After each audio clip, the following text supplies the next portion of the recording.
Bueno, la brecha digital. A ver, el día de hoy vamos a hablar sobre el tema antes mencionado, la brecha digital en la educación. Vamos a comenzar, primero que nada, yo me llamo Ivo Moreira y voy a comenzar hablando sobre el texto Medios y recursos en la educación a distancia del autor García Aretio. Para dar una pequeña introducción al texto, el autor dice que la interacción en la educación a distancia es un elemento crucial que implica la participación activa de los docentes, estudiantes, materiales de estudio y la institución educativa. Los medios didácticos. Con medios didácticos nos referimos a aquellos elementos concretos y tangibles, ya sean físicos o digitales, que se utilizan específicamente para apoyar la enseñanza y el aprendizaje en el contexto de la educación a distancia. Los tipos de medios pueden ser medios impresos, internet, medios audiovisuales, medios instrumentales, asincrónicos, sincrónicos y el soporte informático. Con respecto a una pequeña descripción de cada uno, podemos decir que los medios impresos incluyen materiales de estudio como libros, unidades didácticas, guías didácticas, etc. Los proyectables son adecuados para cualquier situación instructiva y pueden incluir objetos, modelos, realidades en museos, terrarios, acuarios, pizarras clásicas o plastificadas. Los proyectables son utilizados en situaciones colectivas y de grupo como aulas, mediatecas y tutorías presenciales. Bueno, el audio o video son recursos adecuados para cualquier situación de aprendizaje, incluyendo aulas, mediatecas, tutorías y el domicilio. El hardware y software informático son recursos utilizados principalmente en situaciones individualizadas, pero también pueden ser colectivas si se dispone del proyector. El Internet sincrónico y asincrónico se utiliza para el aprendizaje independiente y colaborativo, y su uso es habitualmente doméstico. Bueno, con respecto a los medios impresos, podemos decir que actualmente muchas instituciones todavía utilizan el material impreso como vehículo principal para transmitir contenidos de aprendizaje. Algunas de sus ventajas pueden ser la accesibilidad, su transportabilidad, la relectura, la transparencia, la estructura y relaciones, la evaluación, la integración, limitaciones de la realidad, secuencialidad, motivación, habilidades de interpretación y la retroalimentación que nos proporciona. Bueno, vamos a pasar a hablar de recursos básicos que son guías y unidades. En el contexto de la educación a distancia, dos recursos básicos son las guías y las unidades didácticas que tradicionalmente se han presentado en formato impreso. Como anteriormente dijimos, pueden adaptarse tanto a medios impresos y también pueden adaptarse a formatos digitales. Bueno, ahora vamos a pasar a hablar de las guías didácticas, la cual es un documento que tiene diferentes denominaciones según el país, el contexto, las instituciones o las normativas. Las denominaciones más comunes son guías didáctica, guía docente o guía de estudio.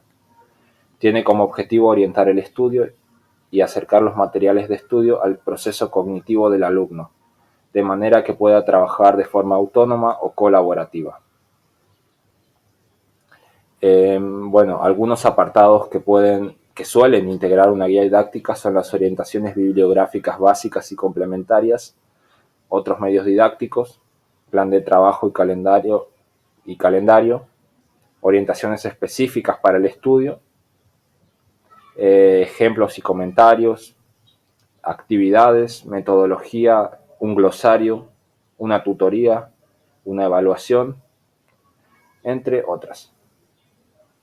Bueno, ahora vamos a pasar a unidades didácticas, la cual se define como un conjunto integrado y organizado y secuencial de elementos básicos que conforman el proceso de enseñanza-aprendizaje.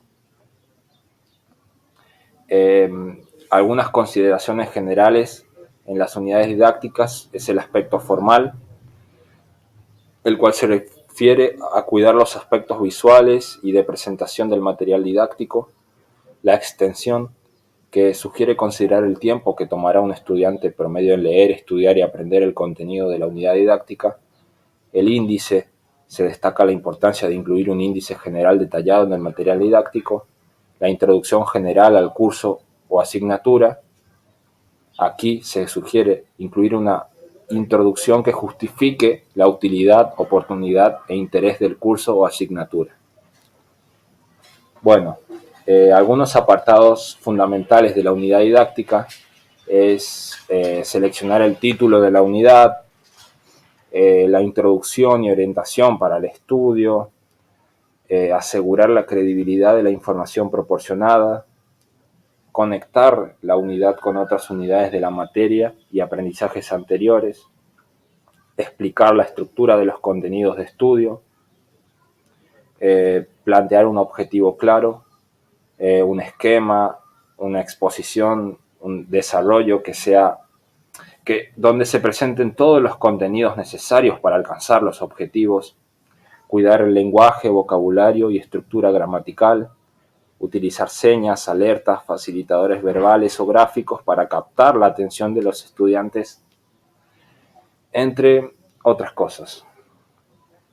Bueno, también obviamente no hay que dejar afuera las actividades, el glosario, ejercicios de autocomprobación que permitan a los estudiantes evaluar por sí mismos su dominio de la unidad y la calidad de su aprendizaje. Colocar anexos y textos, índice temático, referencias, etc. Bueno, ahora pasamos a hablar de los recursos audiovisuales, que son medios que nos permiten mejorar y transmitir la comunicación. Estos pueden ser la radio, que es un medio tecnológico que se ha venido utilizando por la mayoría de las universidades a distancia en el mundo y en otras muchas realizaciones de carácter no universitario, siguiendo en importancia el material impreso.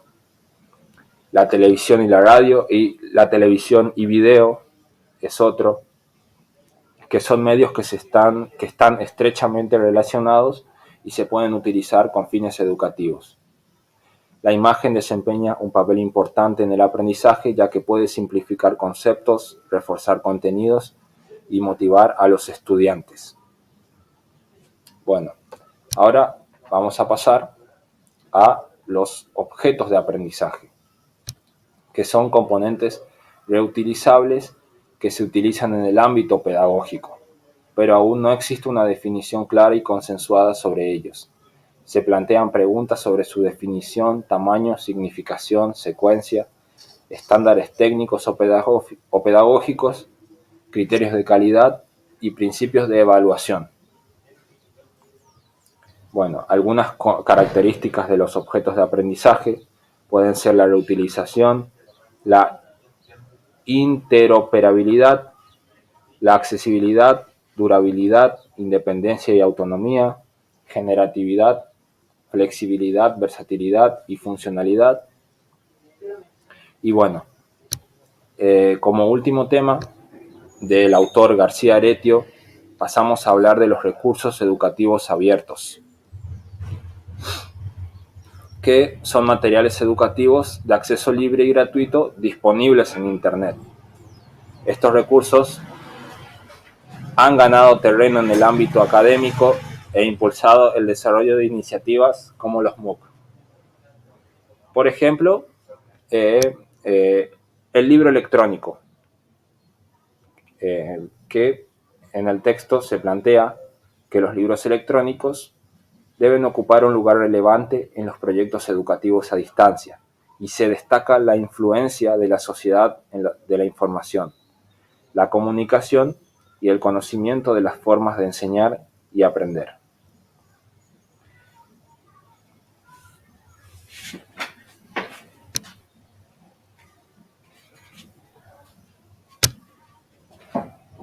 Bueno, yo me presento, me llamo Nahuel. Sobre el tema que me tocó es el aprendizaje ubicuo.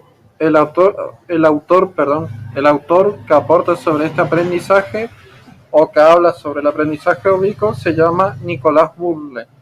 Él reflexiona sobre el aprendizaje ubicuo.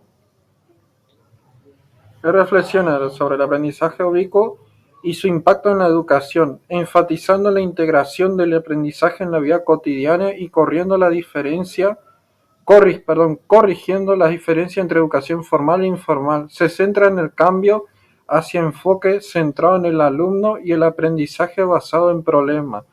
Además, destaca la importancia de la socialización en línea, que quiere decir socializar mediante el Internet.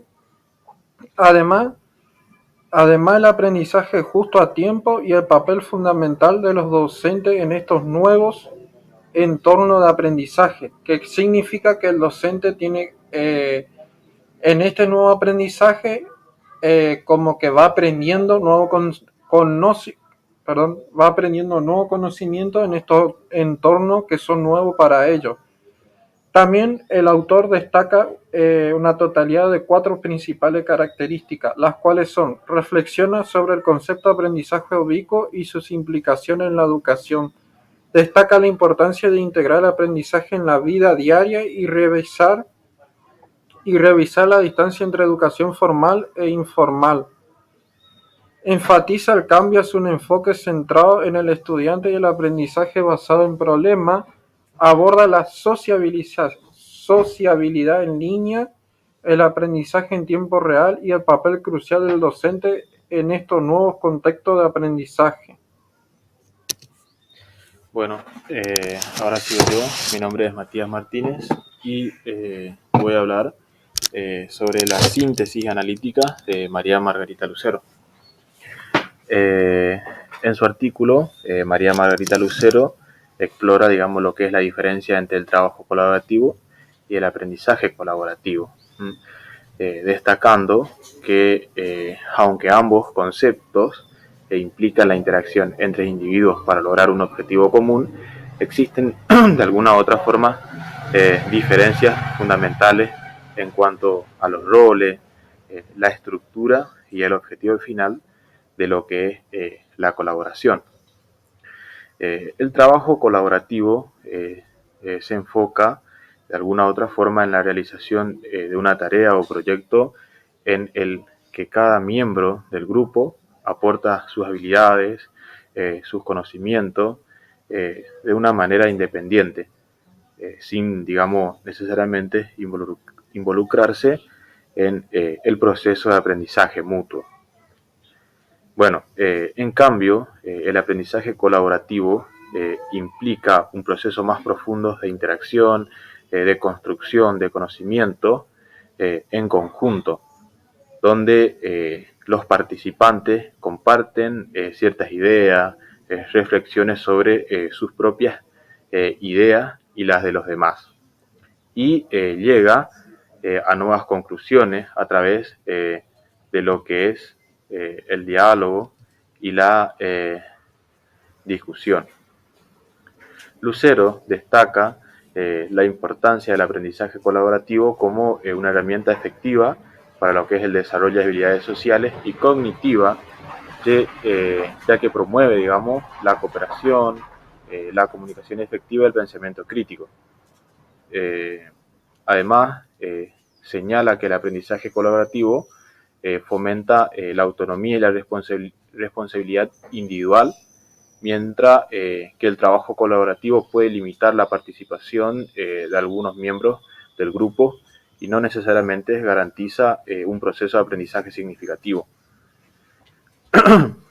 Bueno, Lucero también sugiere que para maximizar los beneficios de la colaboración en entornos educativos y laborales, es necesario enfocarse en lo que es el aprendizaje colaborativo como una estrategia pedagógica que promueve un verdadero intercambio de ideas y el desarrollo de habilidades de pensamiento crítico y trabajo en equipo. Bueno, ahí seguiría mi compañero Pablo Vega.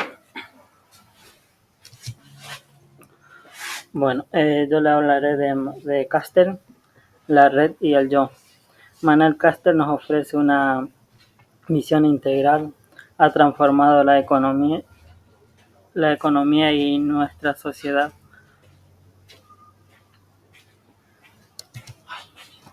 Bueno, como le decía hace un ratito, de la transformación de la economía y nuestra sociedad, la cultura. Nosotros estamos viviendo en una nueva era económica donde la información y el conocimiento de los recursos son clave para la producción y el intercambio de los productos y el servicio. La economía basada en un conocimiento son impulsados por los nuevos avances tecnológicos y por su capacidad de producir y utilizar la información. La emergencia de la sociedad. La red se caracteriza por red de comunicación digital que conecta a personas, organizaciones y comunidades en cualquier punto del mundo. Las TIC se argumentan en la forma en que nosotros vamos a comunicarnos, interactuar y también dar forma en que nosotros hayamos investigado o dar una búsqueda. Nosotros construimos nuestra identidad, ya sea colectiva o individualmente.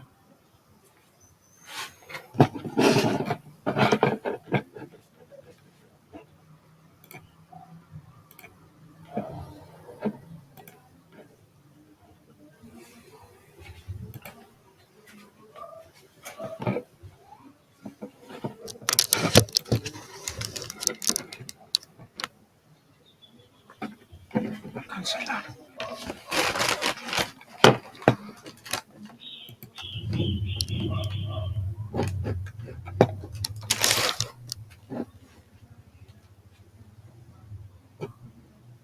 Creo que es que hay por